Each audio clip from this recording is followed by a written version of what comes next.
yung pong pangamba ng ibang importers na baka, alam niyo, nasa customs na naman, no? Bagamat legal at ayon doon sa timetable na binibigay po ninyo sa mga meron ng order tapos nag ano na po nag-book na po ng barko etc. Dumating dito at mag-impose na naman po ang customs ng kung ano-anong mga ano mga dahilan para po ma-confiscate ang kanilang importasyon. Paano ho kaya 'yon? Hindi naman siguro ho dahil medyo ang ganda ho ng koordinasyon namin with importers Mm. at Importers Association na ho, nakikipag-usap sa amin na halos araw-araw ho. Mm.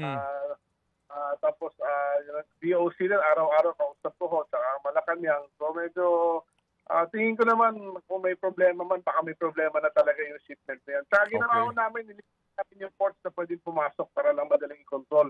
Kasi nakakatakot smuggle. Opo. So meron lang po specific na mga ports talaga na doon ka lang papasok, doon ka lang magpaparating. Yes.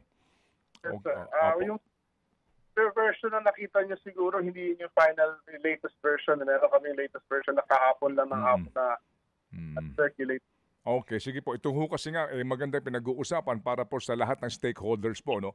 And then sir, ito pong issuance ng SPSICs na ito, kayo ho mismo nagmo-monitor nito para po walang pinapaboran. Oh yes. Alam naman natin na hindi naman pwedeng may paboran tapos may hindi pa paboran. Pero basically parang binabasihan namin ngayon kung ano yung issuance last year, yun yung mga percentages.